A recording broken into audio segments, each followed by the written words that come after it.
Right. Ladies and gentlemen, New World Immigration has recently partnered with a fantastic team based in Australia. I'd like to introduce you to Ian and his partner Chamonix, who we've partnered with to help healthcare professionals establish themselves successfully in Australia. I'm also here with Luc Viviers, who's our head recruitment consultant at New World Immigration.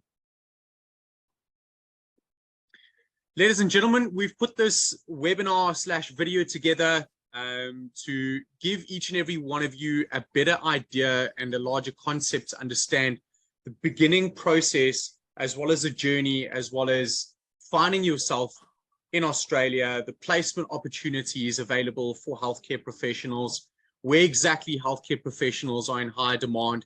So it's very informative. But we're trying to keep this, short and sweet and directly to the point here. Right, so the itinerary of this video would cover occupations in demand, states where these professions are in high demand, the process or the phases that the candidates or you would go through, the organizations that we have partnered with, the relocation aspects of getting into Australia, the recruitment process, as well as the next steps moving after this video. So Ian, ladies and gentlemen, again, I'd like to introduce you to Ian. Ian is boots on ground in Australia. Ian, whereabouts are you based at the moment? Where in Australia are you based at the moment? I'm in Perth on the west coast, so 6 hours ahead of South Africa. Chamonix she's from South Africa originally, but lived in Perth for 17 years, but moved to the Gold Coast in Queensland 1 year ago. So she's another 2 hours ahead. She's not on the call today, unfortunately. Sure. As far as, and briefly talk about the occupations in demand, they're all listed in front of you. There's a huge shortage in this country of health professionals across all skill sets. Nurses probably the most acute of 30,000 plus, and then running through what we call allied health professionals, so physios, occupational therapists, podiatrists, then going into psychologists, and then also into doctors from graduates through to mental health doctors and specialised doctors of all sorts into the hospital sector. I think as COVID, I might be wrong, but I think since COVID and borders reopening, and I believe that there's also a large percentage of healthcare professionals that are going into retirement now as well throughout the country. It's all sort of happening at the same time, a number of different elements happening as well over and above what I've just mentioned, and hence Yes. Why the demand for healthcare professionals on that side, Ian? It's multifaceted. Australia has a very well-funded health sector across the public hospital system, as well as with aged care. There's a very large nursing home sector, as well as home and community care. Together, they receive about $30 billion of government funding a year. So there's a lot of government funding available. More has been made available over the last 2 to 3 years. However, they're just starting to start to deliver it. And then with borders having been closed, as you mentioned, Sean, there's been funding made available, but then nobody to deliver the care. So there's been not enough people coming through local training. So a combination of various factors. Sure. And if we take a look at where the demand is within Australia, I mean, our partners and your partners, Ian, are based in various parts of the country, but where's most of the demand? Is that across the country? Is it quite, It's national, and Australia, like other countries, there are more populated parts than others. So the more populated centres have more demand. So that would be New South Wales and Victoria in the southeast corner, but then also Queensland, Western Australia, South Australia, Tasmania, so across the country where people actually are. Sure. And as far as groups that we're working with, where there are live opportunities, 2 private hospital groups, which One is strong down most of the East Coast, so New South Wales, Victoria, Tasmania. There's also a very large Catholic hospital group, which is in 2 states. Then one of the country's largest home and community care groups, which also does a lot of hospital in the home. So it's hospital-style clinical care delivered as an outsourced arm of various state hospital systems, and then with aged care as well. So really, there are opportunities wherever people would like to go to. So a very interesting topic that I happen to, well, the topic comes up quite often when you look at a lot of healthcare professionals, you know, from South Africa, Africa in general, Europe, you know, Canada, etc., that are looking at relocating to other countries. It'd be interesting to know what the salary comparison or percentage difference would be from someone, for argument's sake, working as a nurse in Canada or in the UK, and compare that package, if you will, Sure. against what one would get in Australia. We, with the work that we're doing with local groups, so we've made them acutely aware that the demand for skilled nurses outside Australia, it's a global market. So have looked into how does Australia compare to other nations that, you know, a nurse from South Africa, say, may be looking at going to. So the UK and Canada. And Australia actually pays for nurses 30% more than the UK and Canada. So, and that's driven by various factors, and it's not that there is an exorbitant cost of living. It's not really any different to either of those 2 other countries. But a graduate nurse in Australia would earn around 80,000, 80,000 Australian dollars. And then with speciality and years of experience, that would go up to around $140,000 or $150,000 for a director of nursing. So Australia is actually well positioned because it pays better than other countries do. Sure. And I can imagine with a salary package like that, I mean, you're living a fairly healthy lifestyle and comfortable lifestyle. And I mean, we're not even factoring in, you know, what the spouse or the partner of this nurse or doctor or Sure. healthcare professional, we're not even factoring that into conversation, you know. So if we combine these 2 salaries, should, you know, the partner work or spouse work, or if there is a partner or spouse, they'd find themselves in a very, I would imagine, comfortable financial position. Well, we've done, and this is through Chamonix, through what she does with social media. So has done webinars with nurses who have come to Australia, and it was really driven by getting them to talk openly about the registration process with AHPRA, APRA, the registration body for nurses, and to talk through that experience. But then also with nurses coming from the UK in particular, they were just asked what was your take-home pay like in the UK compared to Australia. In the UK, it was more or less break even, but in Australia, they found that they did have money left over, so could save for things, save to go on dates, etc. So a bit better off financially overall. An ideal circumstance for a nurse. I mean, I'm based in Cape Town, South Africa, and I know for certain that many nurses, unfortunately, don't have the luxury of disposable income. You know, so that's a key factor and a major attraction. Ladies and gentlemen, the next slide, as you see in front of you, we're going to be going through the process, and of course, we won't be able to go into extensive detail on the various steps of registration, qualifications, assessments, etc. But Ian, if you don't mind just giving us a brief run through of what a nurse or healthcare professional would essentially go through.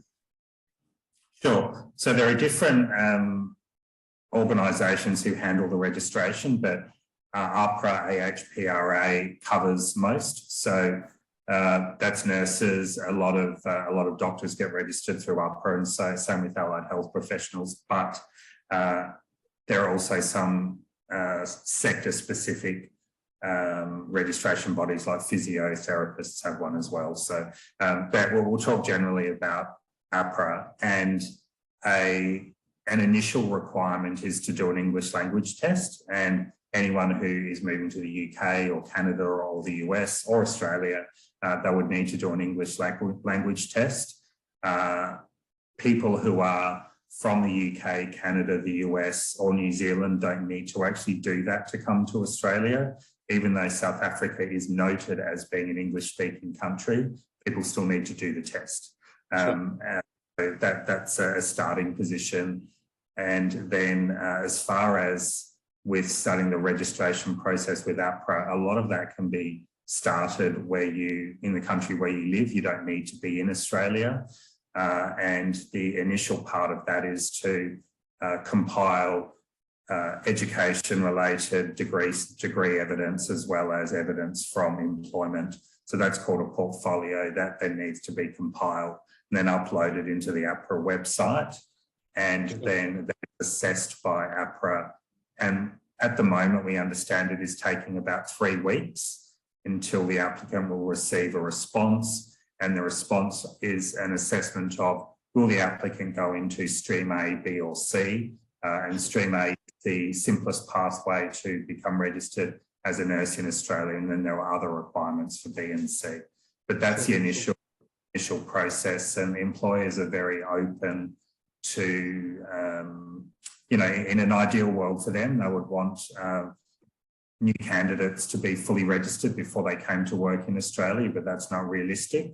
So they're understanding that the registration process can start in another country, and then staff can be hired, come to Australia, work in a lesser capacity, and then finish the registration on Australian soil. Okay, all right, brilliant. So, I mean, in a nutshell, getting the language test done, if applicable, qualification assessments, as well as the initial registration through APRA. There'll be the necessary steps that the viewers would be able to go through once this video is done, and how we gather your documents and how we can take you through a step-by-step process. Our role as a migration agency, as well as Luke being the head recruiter, would then of course go through the point of arranging for interviews, securing the placements of the job, and then of course we would then run you through as a family. The immigration process would take place, as well as eventually relocating to Australia. Ian, you mentioned or briefly mentioned earlier on in the video that there are a number of organizations that you've also partnered with. We don't have to, again, go into a lot of detail behind this, but do you mind just briefly touching on that? Sure. So as far as placing people in the local market, we've approached groups where there would be demand for staff. So the largest employer would be the hospital sector. Just as some background, Australia, the system of the hospital sector is split about 60% with a public health system, so similar to the NHS, and 40% private health, which people pay for through private health insurance. So there's a very large private health and private hospital system, and we've got relationships with 2 large private hospital groups, so that's ample to work with as far as placing staff. Together there would be 40 to 50 hospitals between them of various sizes, and cover every kind of hospital related work you could think of. So that's ample. And as far as where they're located, effectively all states and territories other than the ACT, where Canberra is in the Northern Territory. So as far as that's the hospital sector. And then, as I mentioned before, there's a very, very large home and community sector, which other countries may not have. So that does involve working, driving around the community and paying visits to people in their homes. Some can be very clinical, which is hospital-style nursing delivered in the home, through to medications management and basic wound care. So that a lot of that is done in the home here now. Understood. Understood. Thank you for that. And I think for a lot of the viewers, having a background in hospital or the old aged nursing homes, etc., at least they've got an idea that is an aspect or a sector that they'd be able to find themselves in Australia. And I mean, ladies and gentlemen, when we go through the various stages of immigration, your spouse or as a professional, there'd be a point of wanting to understand, how do I get my funds over? How do I get my pets over if I've got a cat or a dog? How do I, open up a bank account? There's various elements that take place around the recruitment and the immigration process. New World Immigration, as well as Chamonix Terre Blanche, have partnered to assist our families to get access to the right companies, the right people, and assist with the entire relocation aspects. So by the time you land in Australia, you've been able to tick off major aspects of the immigration process. Luke, I'd like to please just have you also discuss with the viewers of exactly what takes place within the recruitment aspects of New World Immigration and this partnership that we've put together. Yeah, sure. So just to give some quick facts with regards to nurses in Australia, it's been evaluated that there is going to be a shortfall of 100,000 nurses by 2025. Which means that they need to fill 40 to 60,000 vacancies by 2025. So you can see there's a huge demand. And then with regards to how the process works, I mean, at the top of our list, I would have to say that the individual would need to start AHPRA. I think AHPRA is the golden ticket.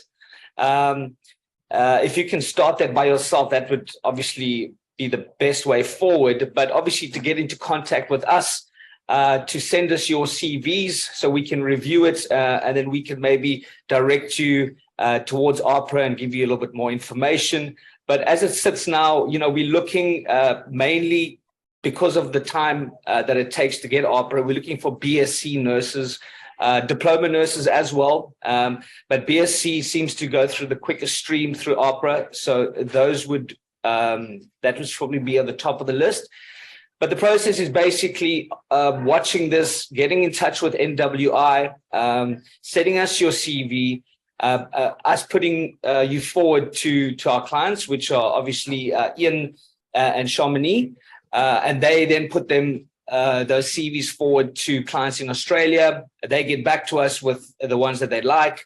And then we just communicate the way forward from there. So it's basically simple, stupid. We're trying to keep this as simple as possible. But I will mention that AHPRA is the golden tickets. This is, I work with 80 different occupations, and I would say that nurses is the one occupation I can almost guarantee that we would be able to place you if you get this AHPRA registration.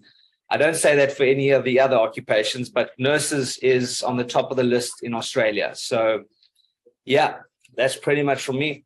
Perfect. Thanks, Luke. I appreciate that. And on a final and last note, the next steps moving forward, please leave your details on the Typeform link in the description below, and we'll capture your information. Luke and myself would then make contact with you directly, establish the next steps moving forward, discuss AHPRA registration, and hoping that we can make this journey a reality and find you in Australia real soon. Ian, Luke, thank you so much for your time, and appreciate your insights and inputs. Lovely. Thanks, guys. Appreciate it. Thank you, gents. Bye. Ciao. Cheers. Bye.